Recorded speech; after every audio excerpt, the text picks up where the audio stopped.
Today I sat down with Daryl Davis. Daryl Davis is a musician by trade, but he also engages in race relations and he engages members of the Ku Klux Klan and neo-Nazi groups and has successfully gotten over 200 people to turn in their robes or their Nazi flags. And he's a brilliant communicator. I'm going to keep this brief and I'll let you listen to the conversation. I thoroughly enjoyed it. I heard him 5 years ago on the Joe Rogan Experience, and I'm grateful to talk to him today. He also has a TED Talk available on YouTube if you want a brief introduction to his story. Enjoy the show. Ladies and gentlemen, Daryl Davis. All right. Daryl Davis, thank you for being here, sir. It's my pleasure, Dylan.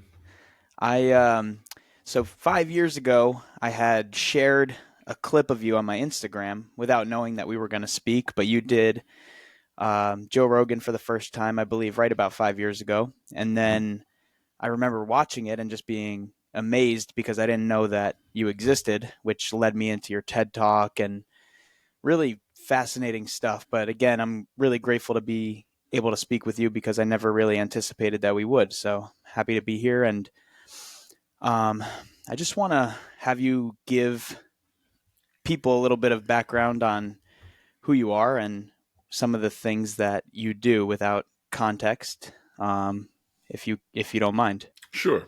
Well, I was born in Chicago. My parents are from Virginia. I'm age 66, and I was a child of parents in the U.S. Foreign Service, or State Department. I grew up as an American Embassy kid, traveling around the world at the age of 3. So how it works is you get assigned to the American Embassy abroad in a foreign country for 2 years, and then you come back home here to the States. You're here for maybe a few months, possibly a year, and then you get reassigned abroad for 2 years. So back and forth were the formative years of my life. My first introduction to school was abroad. I started, like I said, I started traveling at the age of 3. I did kindergarten, first grade, third grade, fifth grade, seventh grade, all in different schools in different countries, and the in-between grades, back home. And so we're talking the 1960s. 1961 is when I first went overseas at the age of 3. My classmates, be it kindergarten, first grade, third grade, fifth grade, seventh grade, were from all around the world because anybody who had an embassy where we were stationed, all of their kids went to the same school. Mm-hmm. So this little girl here might be from Japan. This boy here might be from Yugoslavia or Czechoslovakia. This kid from Nigeria, Russia. It was just multicultural. In fact, the word multicultural did not even exist back then. To me, it was just the norm. That was what school was supposed to be. But every time I'd come back home here to the U.S., I would either be in all black schools or black and white schools, meaning the still segregated or the newly integrated. Mm-hmm. And even though desegregation was passed by the Supreme Court in 1958, 4 years before I was born, schools did not automatically integrate overnight. In fact, right now, in 2025, we still have some integration troubles in this country in schools. So it takes a while. And I didn't understand that. And one time when I came back home, I was in 4th grade, age 10, 1968. And I was one of 2 black kids in the entire school. Myself in 4th grade, and there was a little black girl in 2nd grade. So, I rarely saw her because, most of my friends are 4th and 5th graders. And several of the guys in my grade were members of the Cub Scouts, and they invited me to join. So I joined. I was the only black scout anywhere in the area. And we had a parade. It was an all-white parade, not by design, but just by, I guess, demographics at that time where we were. And I was the only black person in the parade. The streets were lined with nothing but white people, and they were waving and cheering, and having a good time until we got to a certain point when suddenly I was getting hit with bottles and soda pop cans and just small debris from the street by just a small group of spectators off to my right. I'd say maybe 4 or 5 people. I remember there being a couple of adults and a couple kids who were throwing things. Mm-hmm. Now, when I turned to see what was hitting me and why it was coming, I saw this small group over there mixed in with the larger crowd. Not everybody was doing this. And my first thought was, oh, those people right there, they don't like the Scouts. That's how naive I was, because I had no precedent for this behavior. It wasn't until my Scout leaders came running over and hovering over me with their own bodies Mm-hmm. and quickly escorting me out of the danger that I realized I was the only Scout getting hit because nobody else was getting the special protection. Now, I was new to the area. I'd only been there a couple months, and I didn't understand, why this was happening. But the reason why it was happening never dawned on me. I thought maybe it's because I'm the new kid on the block, and what I had every excuse but the right excuse. Mm-hmm. And when I asked my troop leaders, what did I do? I didn't do anything to them. What did I do? And they would just go, shh, just move along, hurry up, move along, you'll be okay. So I moved along. They never answered the question. Mm-hmm. So I went home at the end of the parade, not knowing why this happened. And when I got home, I'm bloodied up a little bit and got some bruises and stuff. And my parents, who were not at the parade, they're fixing me up, putting band-aids on me and getting me cleaned up, and asking me, how did you trip and fall down and get all scraped up? I told them exactly what happened. I didn't fall down. I didn't trip. Um, when I told them this, for the first time in my life, my mom and dad sat me down. I'm an only child, Mm-hmm. and explained to me what racism was. Now, Dylan, believe it or not, at the age of 10, I had never heard the word racism. Mm-hmm. It was a foreign word to me because it did not exist in my sphere. That's why it's so important for people to understand I was around people from all over the world. And we all got along fine. We didn't look alike. Maybe we didn't speak the same language, but we played together. We did schoolwork together. We had slumber parties together. We got along. Mm-hmm. So when my parents were telling me that this was happening because of this word I never heard of called racism, which has to do with the color of my skin, my 10-year-old brain could not process that. And it was impossible for me to grasp the concept that somebody could, who had never seen me, never spoken to me, knew nothing about me, would want to hurt me for no other reason than this. Mm-hmm. So I didn't believe my parents. I thought, they were wrong. And to prove that they were wrong was the fact that my friends in school, my friends in the Cub Scouts, my friends overseas, whether they were my American friends from, the American Embassy, or whether they were my little white friends from Denmark or Sweden or France or Australia or Germany, they looked just like the people over there on the sidewalk that were doing this. So it had nothing to do with skin color. They looked alike. They don't behave that way. My parents assured me that this was the fact, right? Mm-hmm. So I didn't believe them. Well, in that same year, 1968, on April the 4th, Martin Luther King was assassinated. And I remember it very, very well. Every major city around in this country burned to the ground with rioting and violence, all in the name of this crazy thing called racism. Mm-hmm. So at that point, I formed a question. I believed my parents at that point because I saw it for myself. But I didn't know why.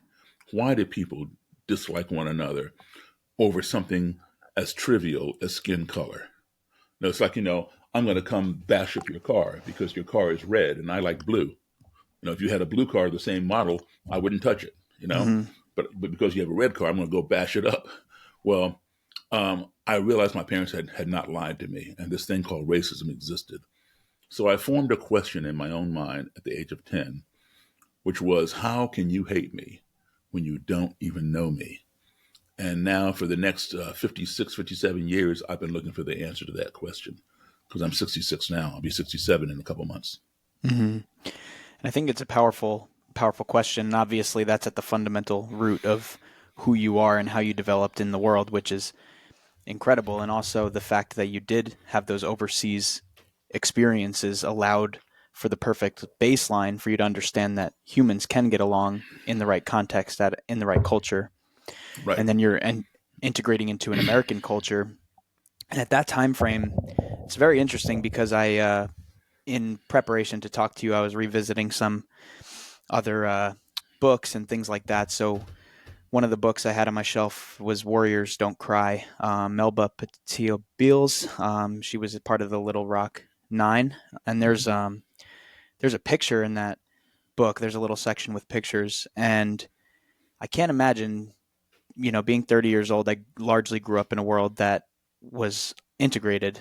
Racism's obviously still present, but it's not socially acceptable to just be hateful. But there's a photo in that book of, With the girl behind her yelling. yeah, yeah, Yeah, you yeah, know what I'm talking about. I'm familiar, very And familiar with that photo. Yeah, and it's amazing that's because pure hatred coming out. hmm which so that leads kind of into how I want to follow up. I mean, how did you begin exploring this? It's so the passion and the violence that's within someone just over that is very interesting, and it's how did you begin exploring that? And I know you have a story with the Klan, and if you want to just segue into any rabbit hole you want to go towards, but how did you have the wherewithal to want to understand that and to dive into that realm? That is an excellent question, and one of the very few that have not been asked of me. Hmm. Um, but it's an excellent question, and I would explain it like this: the travel part, I think, played a poignant role in my upbringing and in my worldview. Hmm. Okay, let me quote for you one of my very favorite quotes by Samuel Clemens, Hmm. otherwise known as Mark Twain. Right, and Mark Twain had a lot of great quotes, and one of them is called the travel quote. And Mark Twain said, "Travel is fatal to prejudice, bigotry, and narrow mindedness, and many of our people need it sorely on these accounts. Broad, wholesome, charitable views of men and things cannot be acquired by vegetating in one little corner of the earth all one's lifetime." Hmm. And that is so true. Unfortunately, most Americans, not all, but most Americans do not travel. That's a fact. Hmm. According to our U.S. Census Bureau, less than 50% of Americans even own a passport. Hmm. So when we travel, we don't go very far from home. You know, so I have been when you combine my childhood travels with my parents and now my adulthood travels, I'm a professional musician. I travel all over the country and around the world performing and also lecturing. When you take those two sets of travels and put them together, I have been to all 50 states and I have been to 63 countries on 6 continents. So I've been exposed to a wide variety of skin colors, religions, cultures, ethnicities, belief systems, ideologies, all that kind of stuff. And I can tell you, Dylan, that no matter how far or how close I go from my own country, whether I go right next door to Canada, right next door to Mexico, or to the other side of the globe, no matter how different the people may be that I encounter, maybe they don't look like me, they don't speak my language, maybe they don't worship as I do, maybe they don't worship at all, right? No matter how similar or how different they are, I always conclude one thing that everybody I've met is a human being. And every human being wants these five things in their life. Everybody wants to be loved, they want to be respected, they want to be heard, they want to be treated fairly and truthfully, and they want the same things for their family as we want for our family. Hmm. And if we can learn to employ those five core values, or any of those five values, when we find ourselves in an adversarial situation or in a culture or society in which we are unfamiliar or uncomfortable, I can guarantee you that the navigation of that situation, that culture, that society will be much more positive, much more smooth, and much more productive. And that's what I've been trying to do. Now, all of this travel does not, travel experience and all this exposure does not make me a better human being than somebody with less travel experience. But what it does give me is it gives me a better and broader sense of humanity than people who've not had that kind of exposure. Because when you don't have exposure to something, all you have is a perception, Mm-hmm. is a presumption of what that is, a speculation, right? But when you've had exposure to it, you know what it is. So to answer all that, to answer your question is this: because I was exposed at a young age to a wide variety of people, including people who looked like the people who attacked me. Fortunately, before the attack, I saw people who looked like those people. I can make a comparison that not everybody who looks like that is going to attack me. Mm-hmm. But let's say I had grown up here in my own country and never done all that travel, never had that exposure. And so my first experience was having rocks and bottles thrown at me by white people. This was the first white school I'd gone to, Mm-hmm. you know, at age 10, other than overseas. Okay. So let's say I'd never been overseas, and now, I've gone to all these black schools, and now integration is coming to this area, and I'm in this all white school except for a little girl in second grade. And everybody in the neighborhood is white. Now, the people who were throwing things at me were not from my school. I don't know whether I did not know them. But if that was my first exposure to interacting with white people, would I be doing this work today? Maybe not. Maybe I'd be trying to stay as far away from those people as possible. The girl in the picture, the black girl was walking towards the school, and the girl was standing behind her with her mouth just enraged, Mm-hmm. Um, if that was my first experience, maybe I'd be staying clear of those people. But because I had been exposed, I had interactions with people who looked like that girl that was angry at the Little Rock Nine girl.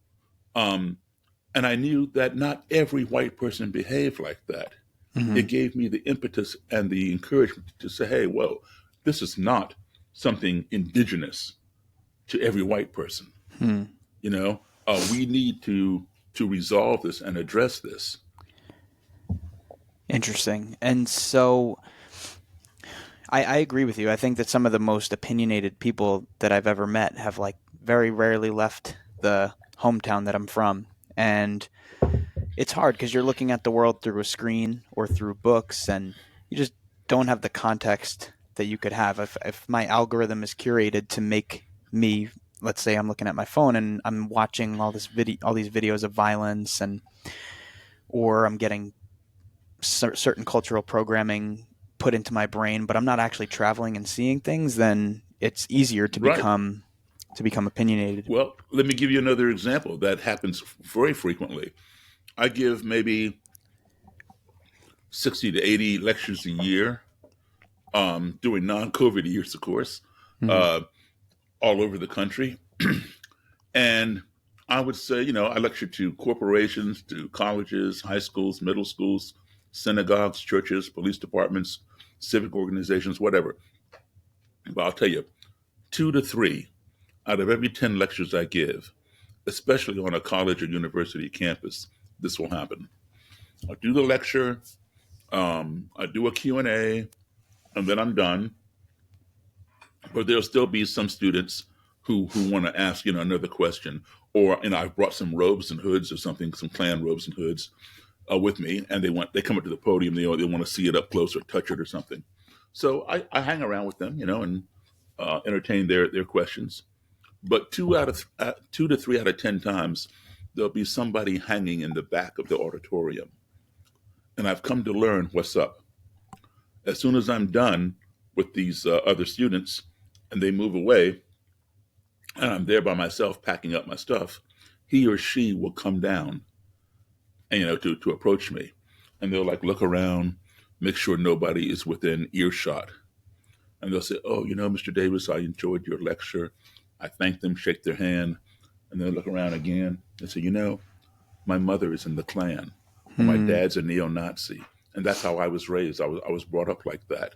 I'm from wherever they're from. And now I'm here, at University of fill in the blank, and my boyfriend is Jewish, or my girlfriend is black, or my best friend is gay. You know, I can't bring them home. My parents will kill me. Hmm. They'll disown me, and and none of my friends back home will accept that. So they're in a dilemma because they were raised that way, and that's what they believed. And I totally get it. They come from some homogenous area where everybody goes to the same high school, they vote for the same political candidate, they cheer the same sports team, shop at the same grocery store, go to the same neighborhood swimming pool, whatever. But now they come away from their homogenous area to this college campus. But the high school and neighborhood don't come with them. Hmm. And on that college campus, there are neighborhoods and high schools from all over the country and all over the world. And they're seeing things that they never saw back home. They're learning that Jewish people don't have horns and black people don't have tails, you Hmm. know? And so, how do you go home and tell your parents they were wrong? How do you tell your buddies from high school, hey man, we were wrong? You know, they only know what they know. And you explained it very well. They have that perception because they're on their phone. They don't get out and see anything. It's what they read, what they see in the movies, what they see on TV or whatever. So, you know, they have this secret that is sitting on their chest, burning an ulcer into them Hmm. because they don't know how to explain to their parents, I got a Jewish girlfriend or a black boyfriend or a gay best friend or something. And they don't want to tell their friend because their friend might drop them if they knew that they came from this kind of background or their parents were like this or whatever. Hmm. So they keep it to themselves and it's really bothering them and they have to let it out. So they come and talk to me. Mm. And for just for the sake of the audience or people who might not be familiar, because you're the real deal when you talk about this stuff, this is not just like hearsay. Because people do, in theory, unity is easy, but when it comes to actually having these long form dialogues, just for a context, you've had over 200 Klans members or neo Nazis turn in their White uni- supremacists, yeah. yeah, white supremacists turn in their uniforms, their robes. Can can you explain the your approach? It seems like long form dialogue, if I'm not mistaken, over time, non judgment, obviously, actually taking the time to listen to these people. Um, but my point is that you're authentic in this approach and you're real about it. Can you explain some of the starting point for that, and then also your current approach if you're still doing this work? What's your approach to communicating with these people? Absolutely. I've been doing this work now for 45 years. Of course, it started longer than that ago when I first got attacked with rocks and bottles. But actually, engaging with people like that, it's been about this year, 2025, marks about 45 years. And, I had that burning question ever since the age of 10. How can you hate me when you don't even know me? And it carries on into my adulthood, and I continue this work today. So, who better to ask that question of than someone who would go? Because, I have tons of books. I have a Mm-hmm. vast library here at my house on black supremacy, white supremacy, the Ku Klux Klan, the neo Nazis, the Nazis in Germany, anti Semitism, racism. All my books talk about this, but they don't tell me why it happens. And when I ask people, my friends or regular people, oh, Daryl, that's just the way it is. Some people are just like that. That's not an answer. It doesn't tell me why. Hmm. And so I figured, well, who better to ask than someone who would go so far as to join an organization whose whole premise is practicing hating people who don't look like them or who don't believe as they believe. So that's why I began seeking out KKK people and neo Nazis and individual white supremacist racists who may not belong to any group. So that's why I do it. Now, the approach is key. I use those five core principles. I do a lot of listening, a whole Hmm. lot of listening, and because they are used to attacking. In order to feel superior, which is what a white supremacist perceives himself or herself to be, you have to make somebody else feel inferior. There has to be that counterbalance, right? You can't be a leader unless you have followers, because you have no followers on who you're leading, you're not a leader, right? So in order to be supreme, somebody else has to be inferior. All right, so I will interview these people, those who will talk to me. And there's some who won't, some who want to fight right off the bat, physically. They see you, they want to, So anyway, I listen to them and I ask, how can you hate me? You don't even know me. You just walked into this room 5 minutes ago and all you see is this, and you've made some assertions about me that you don't even know to be true. Well, Mr. Davis, you have to understand one thing. Black people are prone to crime. And this is evidenced by the fact that there are more blacks in prison than white people. The statistics and data show that. Now, he is 100% correct. Not that we're prone to crime, but there are more blacks in prison than white people. But he accepts that because he already believes that. And number two, the data and statistics prove that. But the data and statistics don't tell you why they're in prison. It just tells you that they are there, the percentages. Okay. And I know why, but I don't tell him right off the bat. I just let him finish what he's saying. Okay. Because the reason being is, in many cases, there is an imbalance in our judicial system that sends black people to prison for longer than white people for the same crime. All right. So I just let him roll on. So now he's called me a criminal, Good starting point. Right. Excellent starting point. And then he goes on to say, black people are lazy. We are inherently lazy. We don't want to work. We always have our hand out for a freebie, always on welfare and all that kind of stuff. So now I'm being called lazy. And then he says that, and this is one that I always laugh at because I've heard it 1,000 times. Black people are born with a smaller brain than white people. And the smaller the brain, the lower the IQ. The larger the brain, the greater capacity for intelligence. And this is evidenced by the fact that every year, black kids score lower on the SAT, Scholastic Aptitude Tests, than white kids. So again, he is correct. Not that we have a smaller brain, but that overall black kids do score lower than white kids. He does not know, and the data shows that. So that's all he needs. He already thinks we're inferior and we got small brains, and the data in his view supports that because they agree, right? So he doesn't know the reason behind that. The reason behind it is this. Where do most black kids in this country go to school? Most black kids in this country go to school in the inner city. Most white kids go to school in the suburbs. Fact, inner city schools are not as good as suburban schools. They don't have the facilities, the tools, the equipment, or the quality of teachers. Black kids who go to school in the suburbs can score just as high, in some cases higher, than the white kids in the suburban schools. White kids who go to school in the inner city can score just as low, if not lower, than some of the black kids. It has absolutely nothing to do with the color of the student's skin or the size of the student's brain, but it has everything to do with the educational system in which that child is enrolled, which is why, you're 30 years old. Do you have kids? I do not. Okay. Well, maybe one day when you do, or when you were a kid and your parents were raising you, and let's say they moved from to another neighborhood, or they moved to another state or whatever, I'll guarantee you the first thing your parents did, when you were of school age, they want to know, if they move into this neighborhood, is this a good school system for our Dylan? Right? That's very key. You want to put your kids in the best school system around.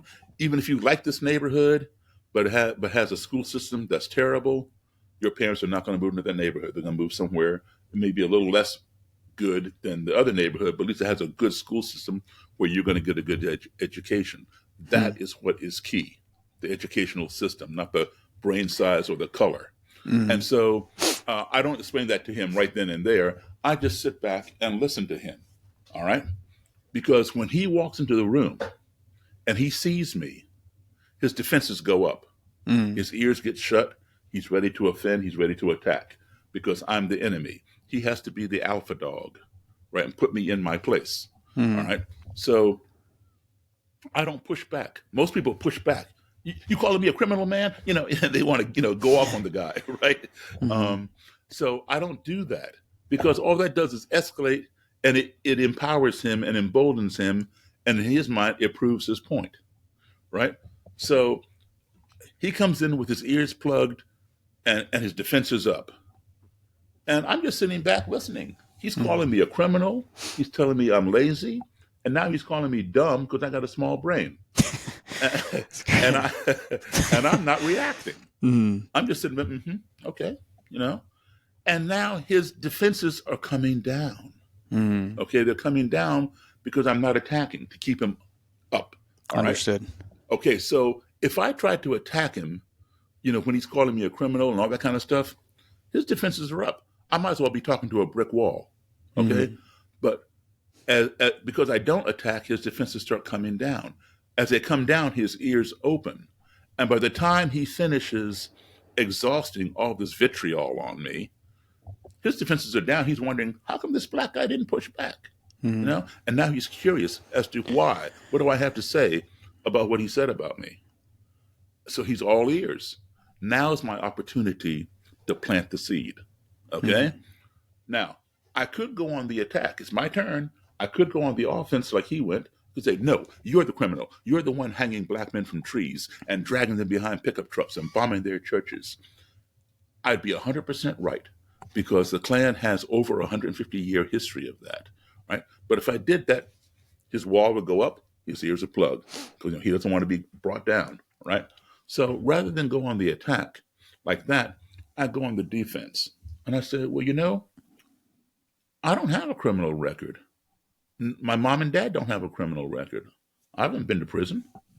Um, I've never been on welfare. My parents have never been on welfare. As far as my brain size goes, I guess my brain size was big enough to pass the SATs and get into college. I have a college degree. Mm. I've already done my homework, like you did your homework on me. I've already done my homework on these people as much as I can and find out this guy barely made it out of high school. I'm not going to say, well, I got a college degree. You didn't even pass the SATs.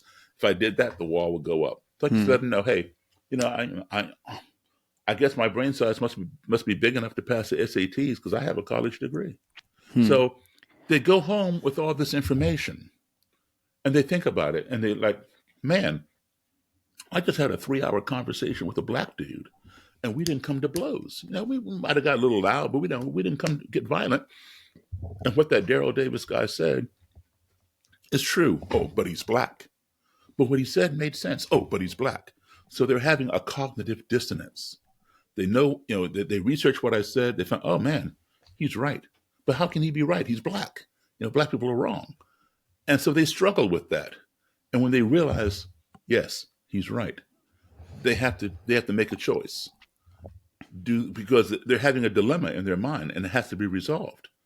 Do you disregard my skin color and believe it because it's true, not because I'm black or white or Hispanic or Indian or whatever? You believe it because it's true. You disregard my skin color and you change your ideological direction to resolve that dilemma? Or just because of my skin color, do you continue believing a lie? Mm. That becomes their dilemma. Now, usually, in most cases, they follow the truth because that's the path of least resistance. Because you tell one lie, you got to tell another one, so forth and so on. All right. So that causes them over time to give up that ideology. Now, Mm. here's the thing: if let's just say the Klan, for example, if I'm dealing with a rank and file member, somebody who's not in a leadership position, they can change very quickly. But if I'm dealing with a grand dragon or imperial wizard, a big leader, um, it may be a little longer because they are in the seat of power. They have a high position. They are idolized by their membership. They have recruited a lot of people into their organization. So nobody wants to give up power. So how do you go and tell your people, hey, folks, you need to give this up. I was wrong. It True. makes them look stupid, right? So they try to hang on to that power. as long as they can. But the dilemma keeps happening and they're not comfortable. So eventually they give up. But there'll be some people who will go to their grave being hateful, violent, and racist Hmm. of all colors. Well, it takes a tremendous amount of patience and a certain level of tolerance to sit down with someone who might even have ideology of being murderous towards someone of another skin color. I've Eh, been there. yeah. I've seen that. Yeah. And but again, the thing that gives me the strength and the encouragement and the knowledge that I'm right is the fact that I've seen people who look just like those people. I've interacted with them and they behave totally different. So they want to paint a broad brush across every person whose skin color is this. All Hmm. right. And again, perhaps if I had grown up here and I had my first experience, my first encounter was the same as the as a little Rock Nine girl, you know, maybe I wouldn't be doing it. Maybe I'd be painting a broad brush across all white people. Mm. And people tell me or ask me, one of the questions that I get asked quite a bit is this: how come your parents never told you about racism? Because I can tell you, I was 10 years old and I never even heard the word because it wasn't in my sphere. And when I was first asked that question, I thought, wow, you know, I wonder why they didn't tell me. And by that time, my parents are gone. So I couldn't ask them, how come y'all didn't tell me? But I know my parents and I know why they didn't tell me. It's come to me. And I'm glad they didn't tell me because what would have happened if my parents told me, hey, listen, you got to be careful because, when we come back to the States, it's not the same as over here. You might experience some people who don't like you just because of your skin color. These white people have done this, they've done that, they've done, they wear these funny robes and hoods and whatever else, and they hang black men from trees, and that might have poisoned my mind. Hmm. So every time I saw a white person, maybe I better stay away from that person. I'm not even going to talk to that person. I'm going to cross the street, or whatever. Maybe I would have been, prejudiced, Hmm. okay, prejudge, all because of what my parents told me. So I'm not saying that I would have. I'm just saying that's a It's a possibility. possibility. Okay, so for example, let's say you're coming over to my house. You've never been to my house before, and I'm giving you directions. Okay, when you get to this street, just make a left, and I'm the second driveway on the right. And in my yard, you'll see a little lap pool running around. Just come on through the gate, close the gate so it doesn't run out, and just come up to the door. Um, you're like, cool. You don't think anything about it, right? But if I say, come down the street, make a left, second driveway on the right, and I have a chain link fence, just let yourself in the gate. I have a pit bull running around the yard. You're gonna be like, Mm. yeah, is a pit bull cool? Yeah. Things like that, because the reputation of a pit bull precedes it.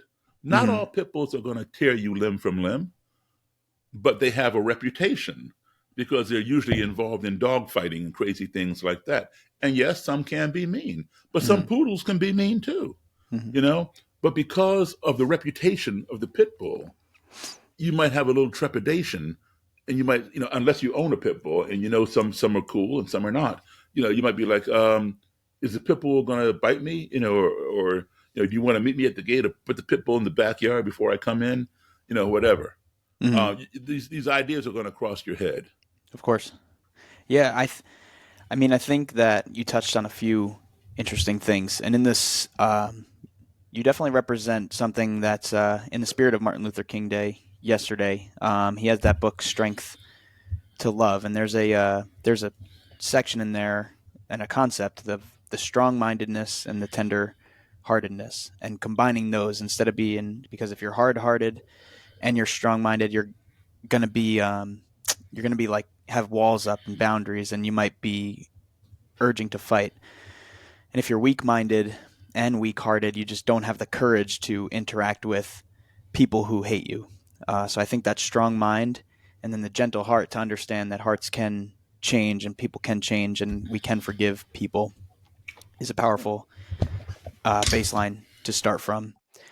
But yeah, man. Yeah, so the I was just gonna circle back on the fact that in our culture now, you know how you said if a Klans member is coming at you with all this ignorance, they're spewing something ignorant towards you, and you go back at them, which is the instinct, and it Mm, makes sense to want to defend yourself, but it won't allow for them to elaborate enough and then hear what you have to say. And I think exactly. in our culture now, we see that a lot. We see people who we've been in this obviously this strenuous period for the last 10 years in our country. It's been a very tumultuous time, especially the last 5 years.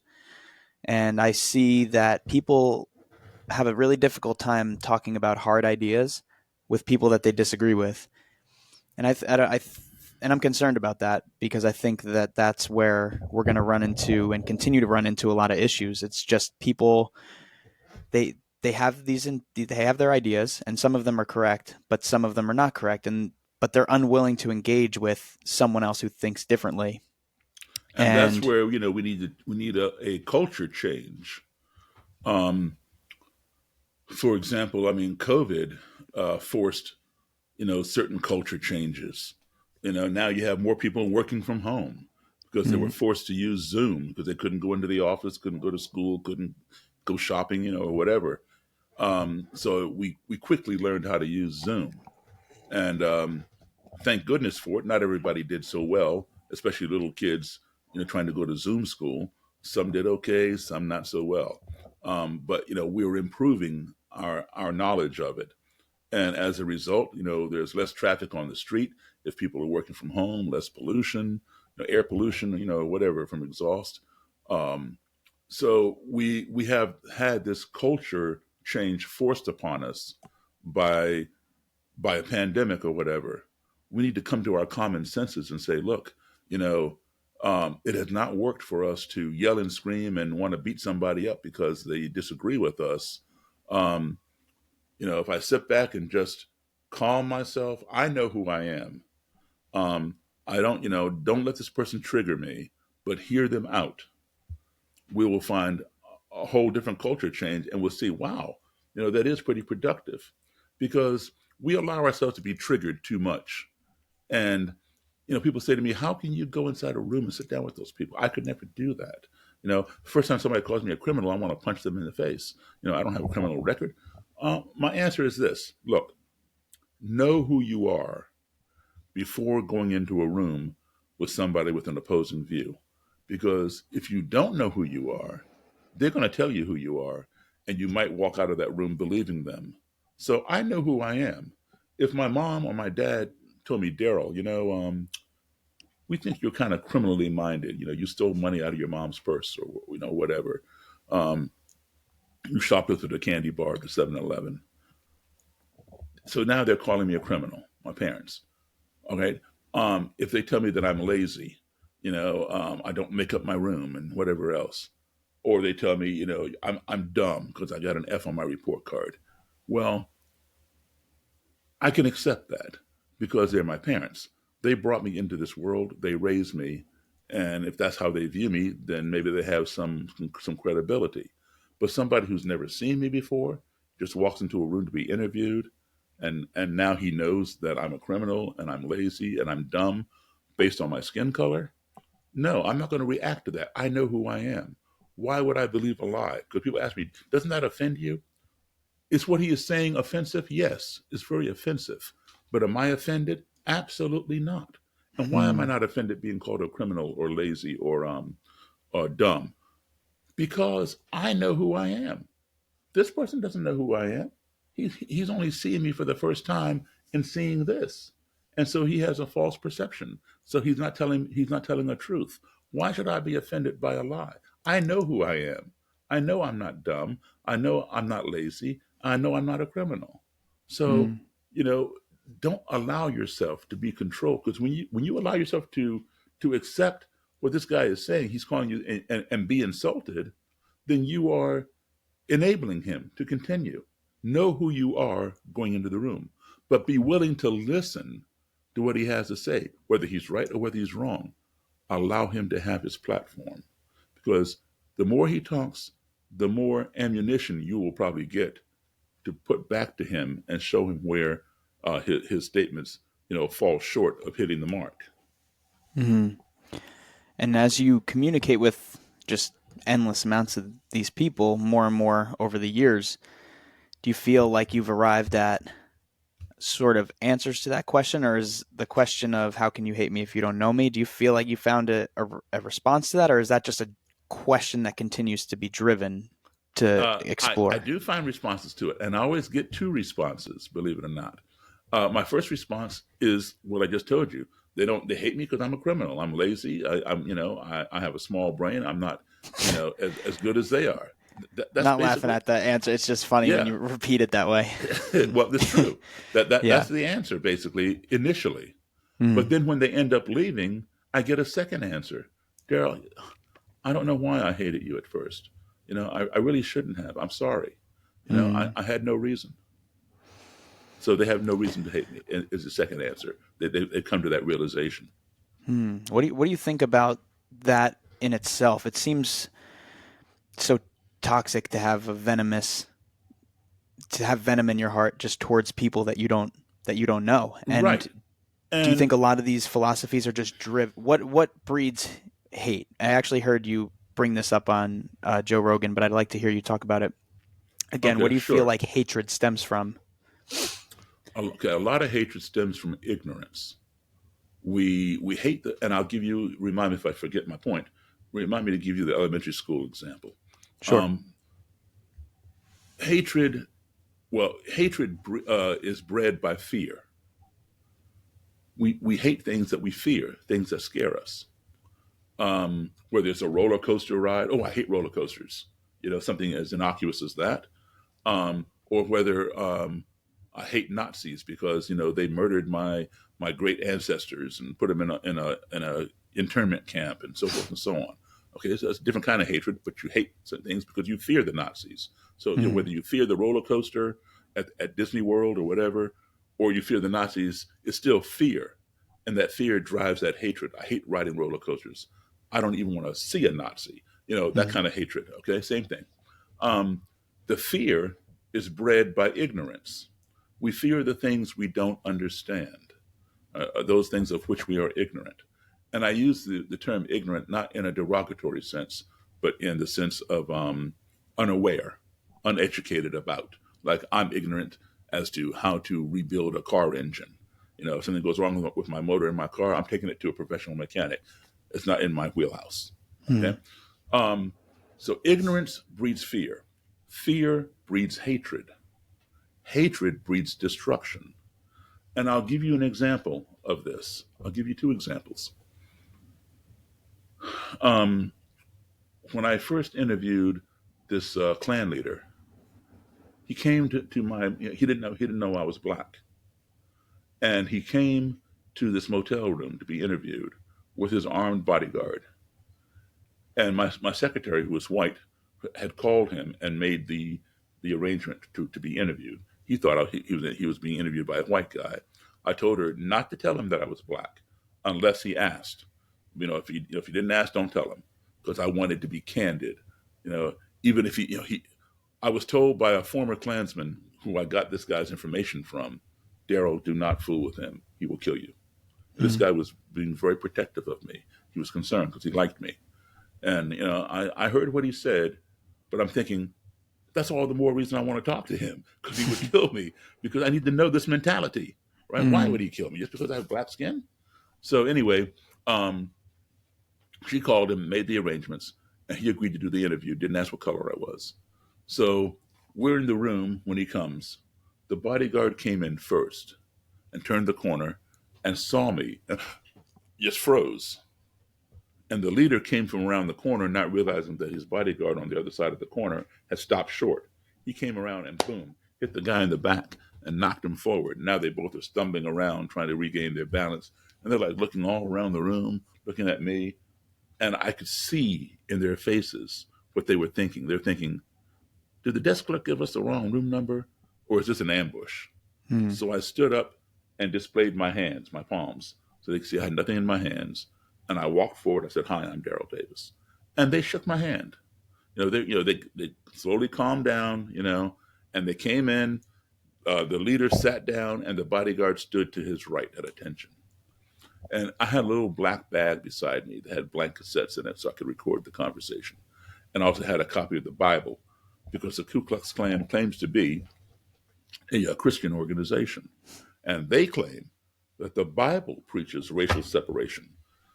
Now, I've read the Bible. I've never seen that in there. So I want to be able to reach down into my bag, pull out my Bible, and say, here, please show me chapter and verse where it says blacks and whites must be separate.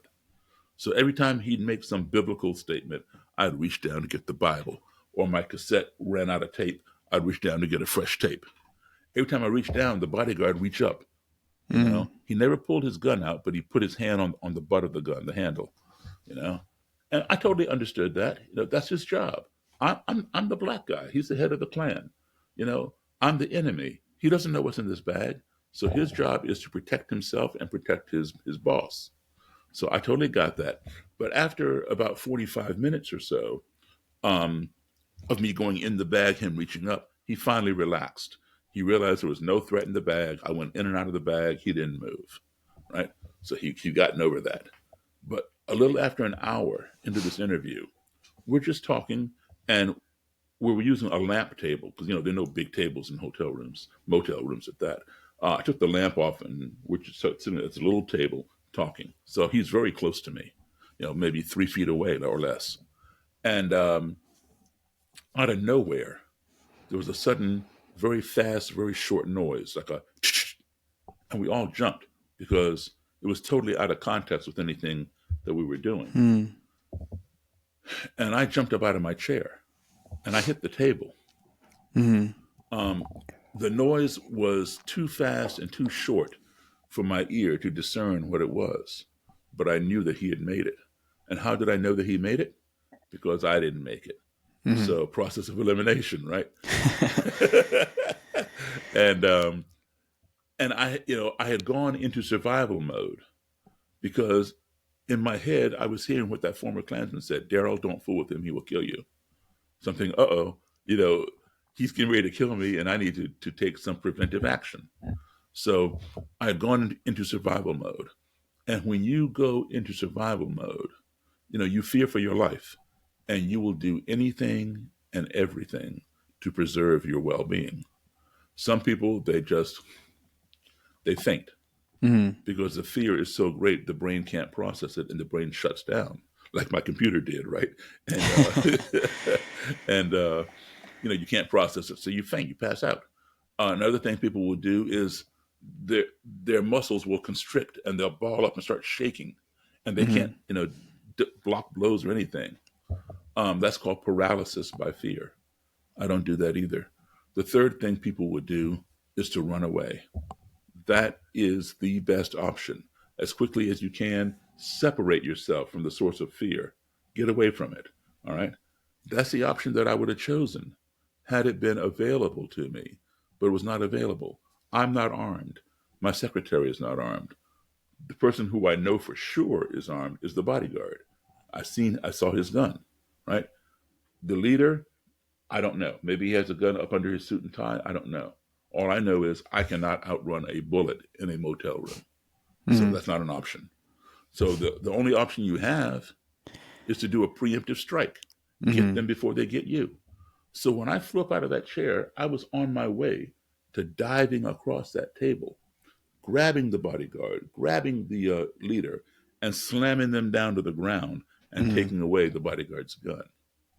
I'm that strong and I'm that quick. And that's where I was headed, because my job is to protect myself and my secretary. And now this dude is making some weird noise, that's unexplainable. And the other guys already told me my life is in danger if I fool with him, right? So when I hit the table, I was less than a foot from his face. I'm looking right into his eyes, and I didn't say one word. My eyes were speaking loud and clear. He could hear my eyes. My eyes were saying to him, "What did you just do?" Well, I noticed that his eyes were fixated on my eyes. I could read his eyes. His eyes were saying to me, "What did you just do?" And the bodyguard's like this, holding the butt of the gun again. looking at both of us like, what did either one of y'all just do? Mm-hmm. Mary, my secretary, she was sitting on the dresser to my left because there were no more chairs in the room. And she realized what had happened. And she began explaining it to us when it happened again. And we all began laughing. All right. Mm-hmm. What happened was, prior to their coming, I gave Mary some money and sent her down the hall to fill up the ice bucket with ice and soda pop from the vending machine so I could be hospitable and offer, these people a drink, provided they would come in after they saw me. I didn't know if they wanted to leave or attack me or, I had no clue, but I knew what I was going to do. I was going to be hospitable. So Mm-hmm. anyway, the bucket of ice and soda pop were sitting, to the left of her on the dresser. And what happened was the ice had begun melting and the cans of soda were falling down the ice. Mm-hmm. That was it, you know? And so we all began laughing at how ignorant we were. All right? It's hard enough to picture a black man sitting in a room with a Klansman, let Mm-hmm. alone a black man and a Klansman sitting in a room together laughing. Mm-hmm. That's just not something that ordinarily happens, you know? But it happened, which pointed to the humanity. We have different The cultures, shared. different beliefs, shared humanity. Yeah. Something was funny. We both were laughing at it, even though we were the butt of the joke, for being Mm-hmm. so ignorant. And we both were ignorant. All right. So this was a teaching moment. I won't say that was the learning moment. Learning would come later. But the lesson taught is this: all because some foreign, highlight, circle, underscore the word foreign, entity of which we were ignorant, that being the bucket of ice cans of soda. Yeah, we knew it was there, but we'd long forgotten about it because we were so engrossed in conversation. All because some foreign entity entered into our little comfort zone via the noise that it made, we became fearful of one another and accusatory of one another, right? Mm-hmm. Due to our ignorance. And if that fear had not been addressed, it would have escalated into hatred, which would have escalated into destruction. So we saw the whole chain almost unravel to completion. I, you know, I had jumped out of my, I was ignorant. I didn't know what it was. I feared for my life. I jumped up out of my chair. I'm getting ready to pounce on them. Bodyguard's getting ready to pull his gun, Mm-hmm. and do the destruction. It stopped just short of destruction. Um, but you did see exactly what I'm talking about. Um, August 12th, 2017, there was a big rally, a white supremacist rally in Charlottesville, Virginia, right? Turned Mm-hmm. deadly. On that day, there was a lot of ignorance in Charlottesville, a lot of fear in Charlottesville, a lot of hatred. And what did it culminate in? It culminated in destruction when a white supremacist got inside his vehicle and attempted to murder as many counter protesters as he could by driving that car full force, full speed into the crowd. He succeeded in injuring over 2 dozen and murdering one young lady named Heather Heyer. Mm-hmm. So ignorance breeds fear, fear breeds hatred, hatred breeds destruction. And to give you, and it doesn't matter how old you are, how young you are. All right. Here's the other example I'm going to give you. I've spoken to elementary school kids. Right? Of course, I tone it down, for their benefit so they can understand it better. But so you have these little rows of the chairs attached to the little desks, how we used to sit, and say it goes 5, 6 rows back. I'm standing at the front of the class. And I'm just talking with them, and then all of a sudden I say, hey, hey, hey, there's a snake under your chair. And I point at somebody in the front row, point down between their legs. I say, Mm-hmm. there's a snake under your chair. When I do that, everybody in the front row, everybody 6 rows back, screams and throws their legs up in the air, Mm-hmm. at the thought there might be a Wow. snake under my chair too, right? And they all throw their legs up. And then they realize, there's no snake. Why did that guy say that? And they all start laughing. And I said, why are you all screaming and acting all crazy? And then they said, oh, I hate snakes. I'm afraid of snakes. Mm-hmm. Well, why do you hate snakes? Why are you afraid of snakes? Well, because they're slimy. Well, that's your ignorance. If you ever touch a snake, it's not slimy, it's dry. Okay? Mm-hmm. And they're poisonous. Again, more ignorance. Not all snakes are poisonous. Okay? So you're showing your ignorance and your fear, right? And your fear. I'm afraid. I hate snakes. Okay? So I say to them, okay, well, obviously there's no snake under your chair. I'm just making a joke. But let's just say, there really was a snake under your chair. What would you want me to do about it? You know what they say? Kill it. Mm-hmm. There's your destruction. We're talking about little elementary school kids. Kill it. Mm-hmm. So ignorance breeds fear, fear breeds hatred, hatred breeds destruction. Yeah, it's powerful. It's true too. That's a good example to use with kids because they can have that universal Yeah. fear and understanding of how to try to conquer that hatred. But yeah, sitting in a room with the Klansmen, was that Roger Kelly? Was that the Yes, that first was Roger Kelly. guy? Yes, indeed. Yeah, so that's, I mean, I can imagine that the tension in that room underneath the surface was probably extraordinarily high, let alone, and then finding that laughter and that after the moment of ignorance is probably a powerful teaching. So, Yeah. yeah, so it's really, I just, hatred generally breeds that outward destruction, but also just self-destruction. It's not a hell. I've seen people who they're not in a good space, so they're hateful, and a lot of it stems from ignorance. Because I do find that the more I learn and the more other people learn, it seems that they change their thought process, and that also can change your emotional Well, state as well. I oftentimes I will define for people, whether it's Klan people or just ordinary people trying to learn about this. I will give them definitions of ignorance and stupidity, and I point out that there are people who think their perception is ignorance and stupidity are synonymous. Well, in my book, they're not. And I share my definitions of them. And I explain that to me, an ignorant person is someone who makes the wrong decision or a bad choice because he or she does not have the facts or the Mm-hmm. proper information to make the correct decision or a good choice. If you give that person the facts or the proper information, then you have alleviated the ignorance and they can make a good decision. A stupid person is someone who has the facts, who has the right information, and they still make the wrong choice.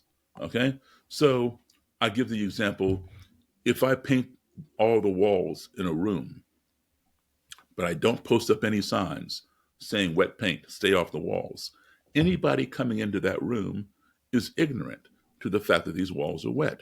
Mm-hmm. And some of them might go back and and lean against the wall, and now they got paint on their clothes, right? Because they didn't know, they were ignorant to the fact. I can cure that ignorance by putting up signs saying wet paint, stay off the walls. I can stand at the door that everybody comes in and tell each person, hey, gather around the center. I just painted these walls 10 minutes ago. They're still wet. So stay away from the walls, gather towards the center of the room. So now everybody has the facts. Everybody has the proper information. And most people gather in the center of the room, except for one guy. He goes and leans against the wall for whatever reason. And now he wants to know why is there paint on his clothes. It's because he's stupid. Yeah. Okay? He had the Mm-hmm. he had the facts, he had the information. There is a cure for ignorance. That cure is called education and exposure. Unfortunately, we have not discovered a cure for stupidity. If you give the person the education and exposure and they don't use it, there's nothing you can do until they Mm-hmm. decide to employ that knowledge. So and I'm always very careful when I talk with white supremacists because already they think I'm not credible when they first meet me. My skin color tells them that, right, from their mind. And so I'm always very, very careful when I disseminate a viewpoint. If I'm coming from a fact, I will tell them this is a fact, and you should, here's where you can look it up, or you can go check it out yourself. Go do some research and find out yourself if I'm telling the truth. But this is a fact. If I tell them something that is my opinion, what I believe, I always preface it by saying, "Hey, listen, this is my opinion. I could be wrong, but I truly believe that I'm right. But it's my opinion. I don't know it for a fact." All right. So that way, if they go and research it, um, and they find out that I was wrong, I've covered myself by saying it's my opinion.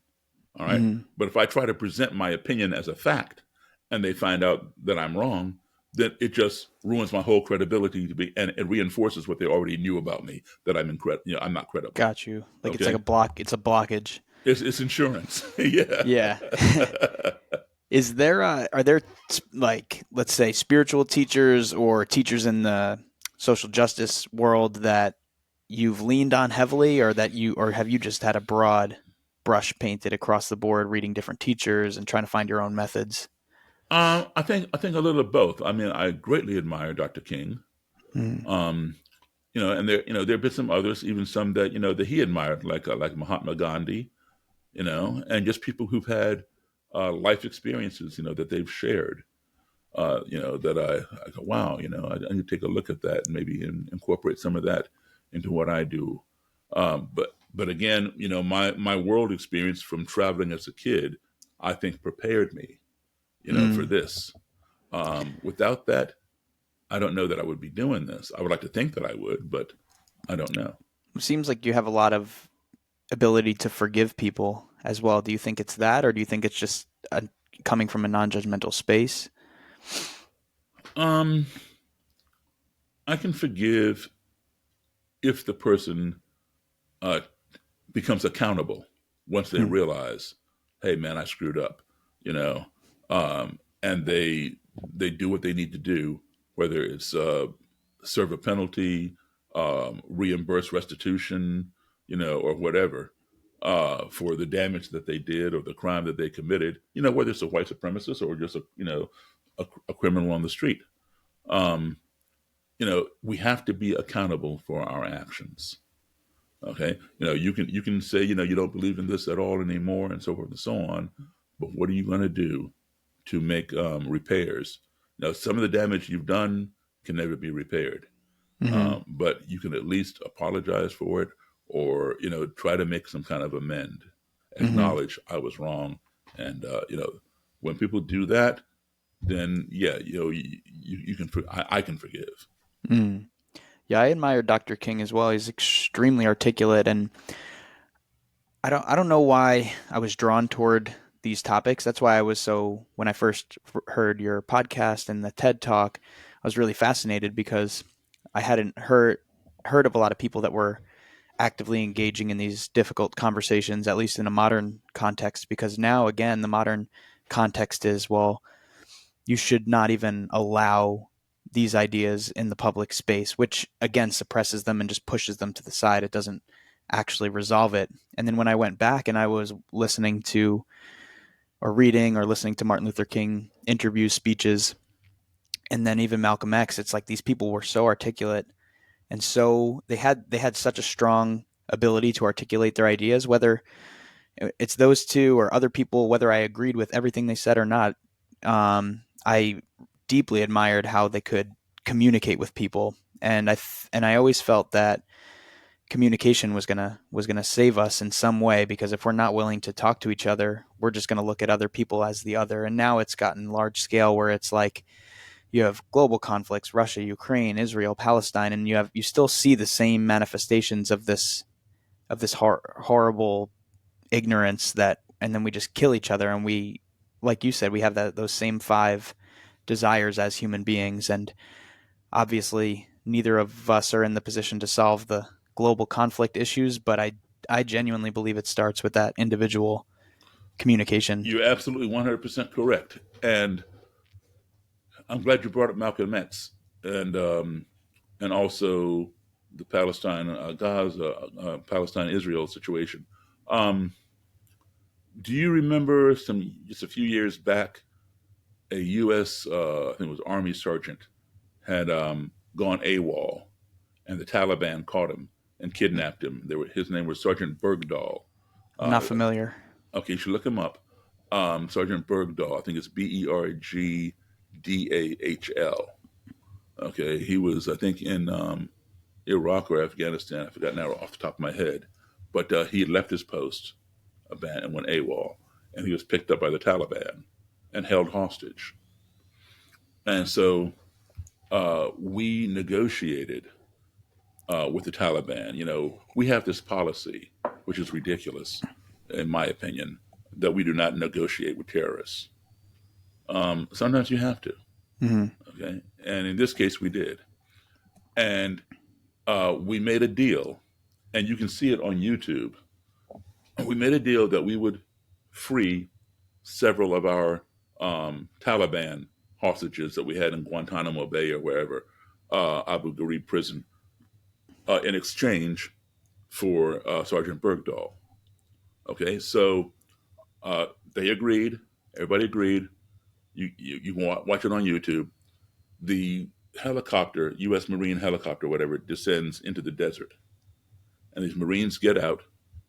The Taliban is up ahead, across the sand. They've come in a jeep and some other things, vehicles. They get Bergdahl out of the jeep, and we do the exchange, right?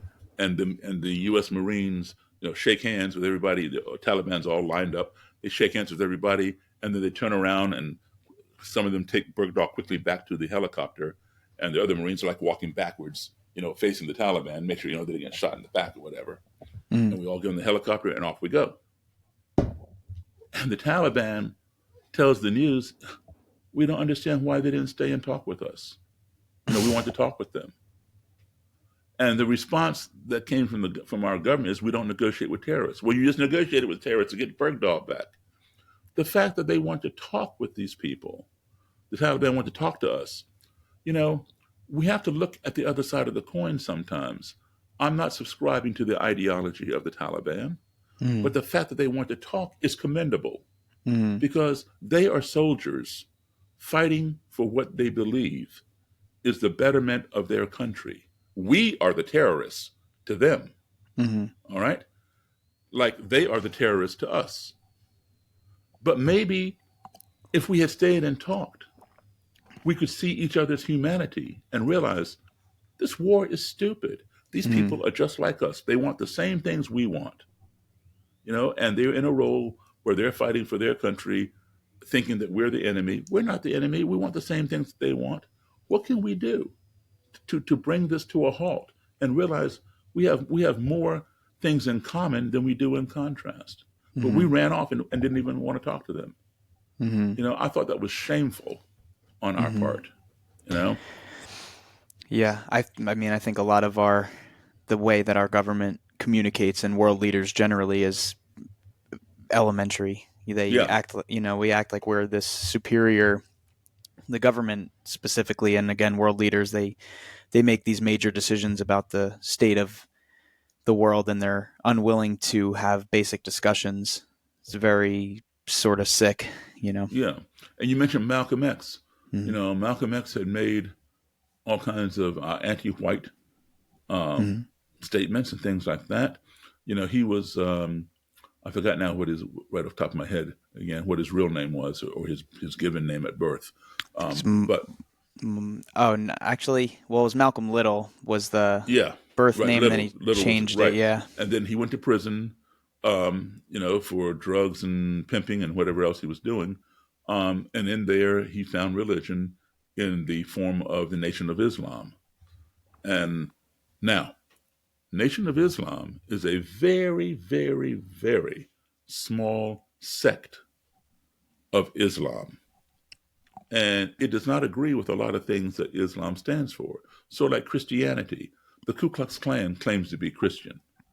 Well, they're not the major Christianity that we all know. Mm-hmm. Okay, and there are many different divisions of Christianity: Lutheran, Methodist, Presbyterian, Baptist. On and on and on. Right, and they all may read the same Bible, but they interpret it a little differently.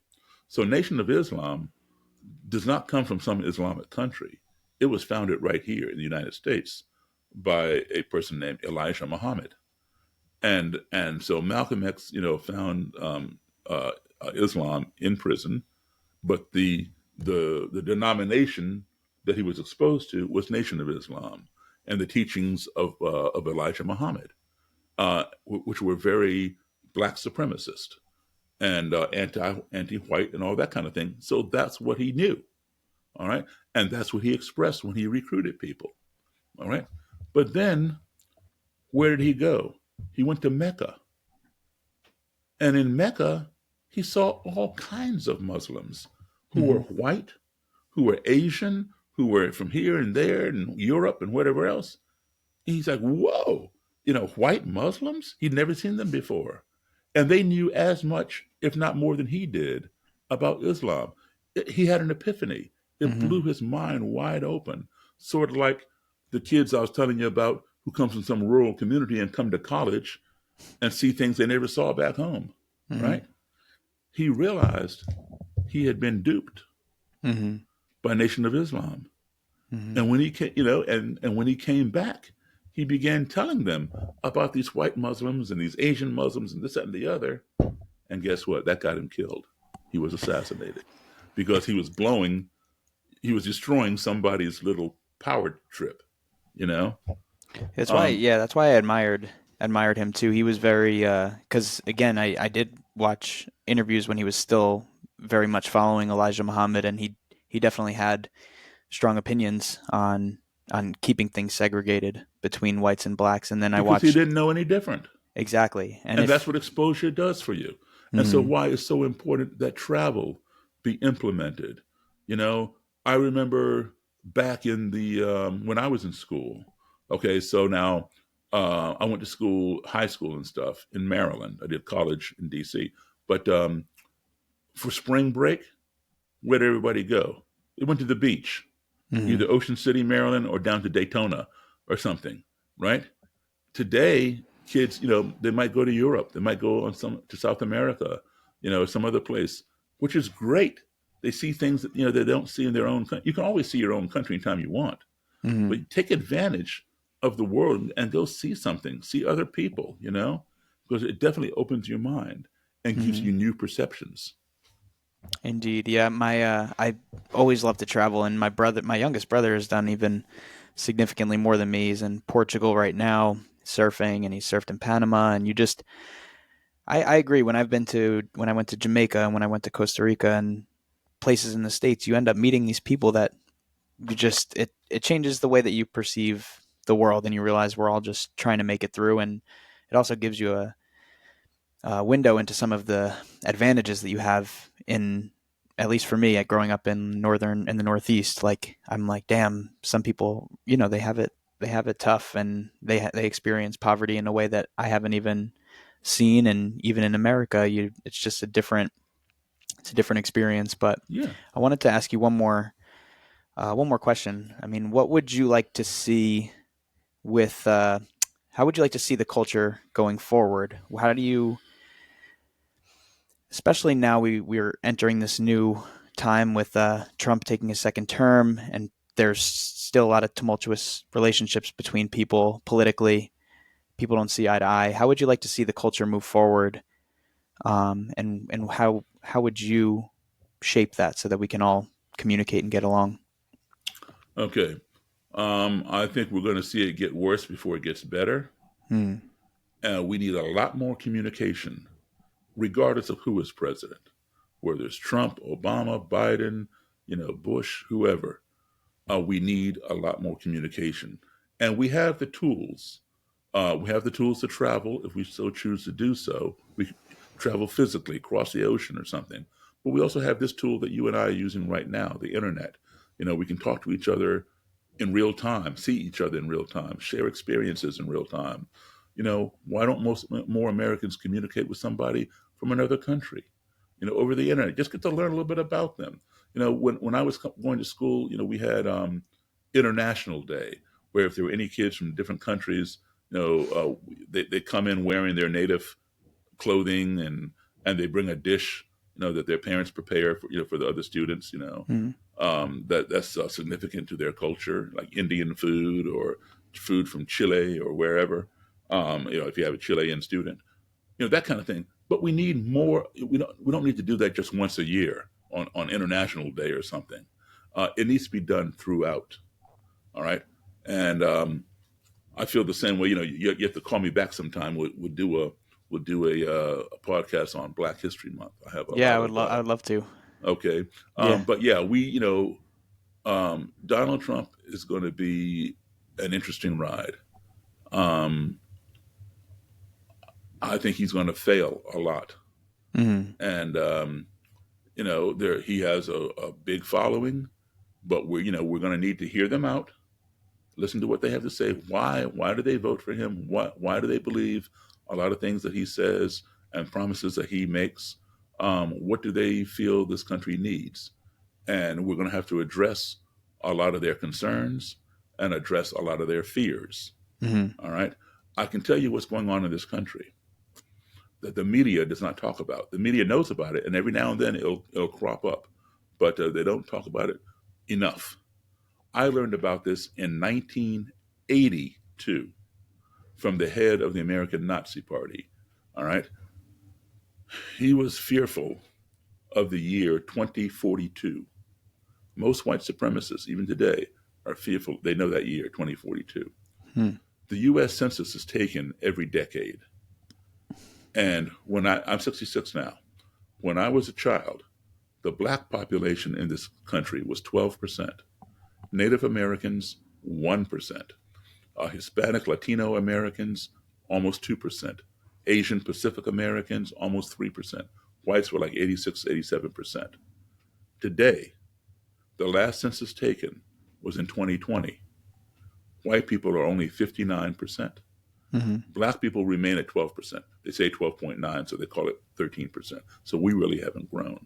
Native Americans remain at 1%. Asian Pacific Americans have doubled from 3% to 6%. So not significant.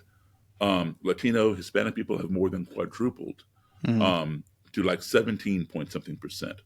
So if you take just 12% black plus 17% Latino or Hispanic, that right there is 29%, let alone everybody else.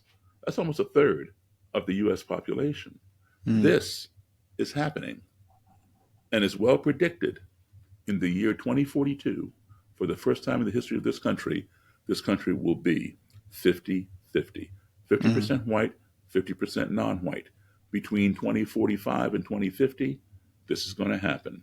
And whites, for the first time, will become the minority. All right? Mm-hmm. So what they're doing is they're stoking fear into the white population. And, I deal with Proud Boys, Patriot Front, the Klan, neo-Nazis, and whatever.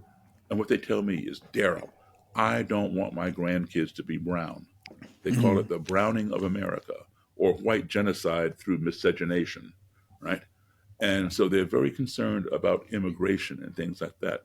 But when they say immigration, they are specifically talking about people from South America, Mexico, and West Africa, not people from Canada or the UK or Eastern Europe, because whether those people come here legally or illegally doesn't matter.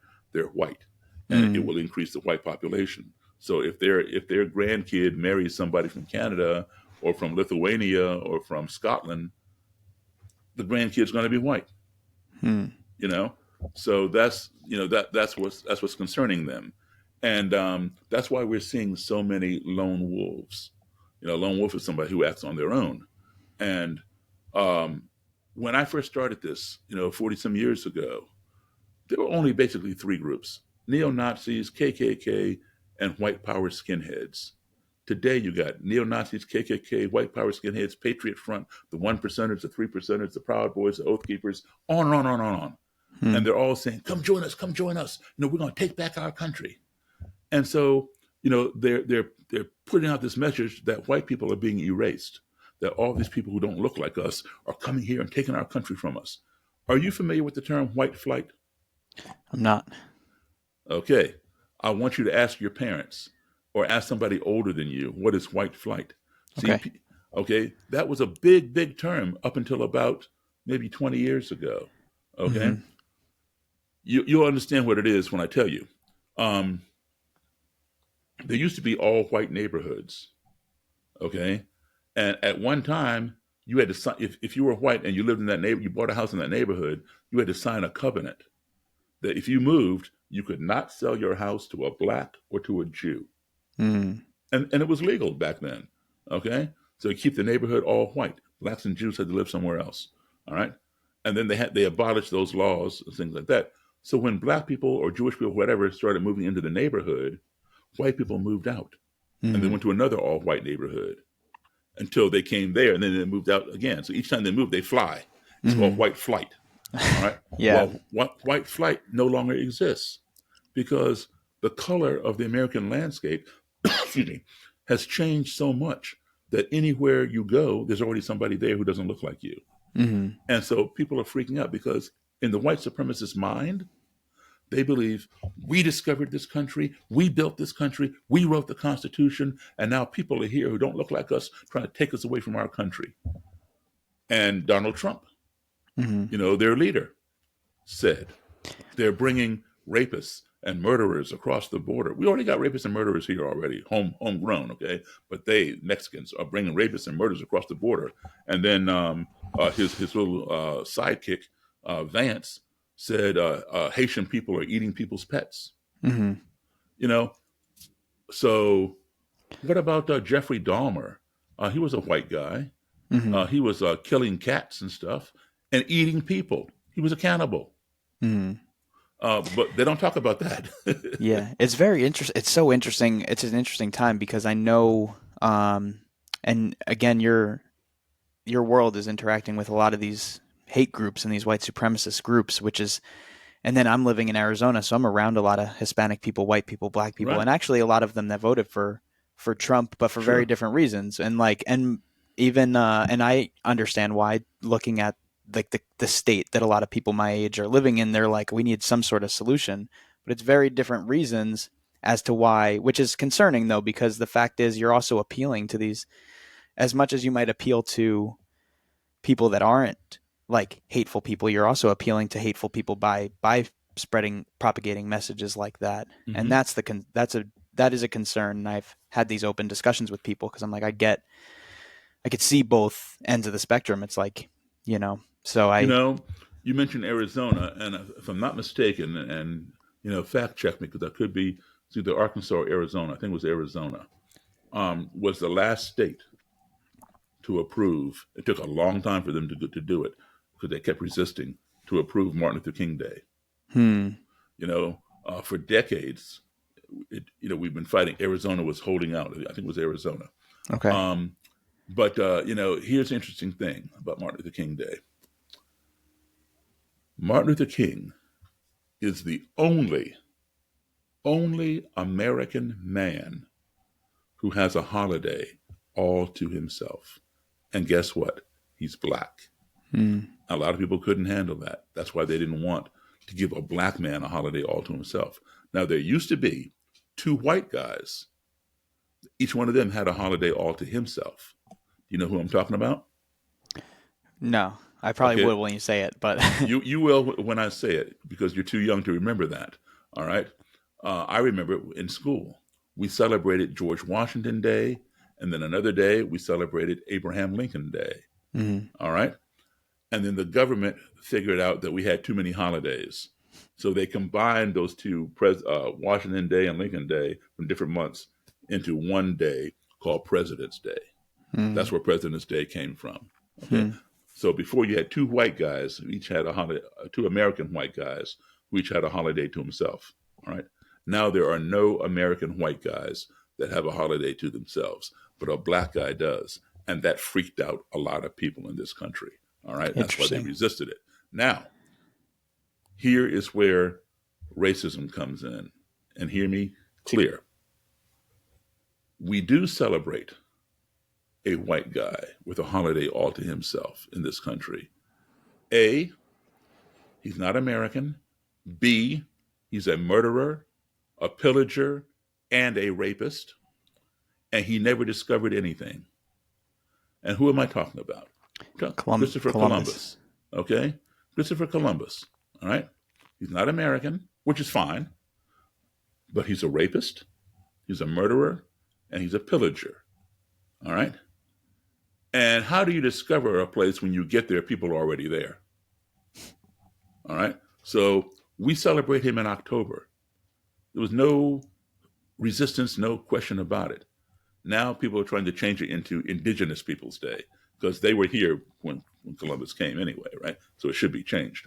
Um, but yet, you don't want to celebrate the birthday of a man who an American, who gave his life to bring everybody together, white, black, whatever else. You don't want to give him a birthday, but you want to give it to somebody who didn't discover anything, who murdered, pillaged, and raped on his way here with his Nino, Pinto, and Santa Maria ships. Hmm. Indeed. Indeed. It's a very interesting culture we live in. So I'd like to show you. This is my new book. Just came out. Oh, It came out two sweet. weeks ago. It's called The Klan Whisperer. Oh, hell yeah. I didn't know Yeah. you. Okay, I read that you had the other book, the The other book. Clandestine. Yep, Clan-Destine's right here. This is Clan-Destine Relationships. So can you Okay. what's the new book going to be Okay. largely about?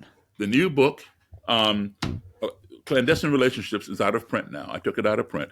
Okay. Um, and the new book will have that because Clandestine Relationships came out in 1997. And since 1997, we've had a lot of different things happen. We've had a black president. We've had more immigration.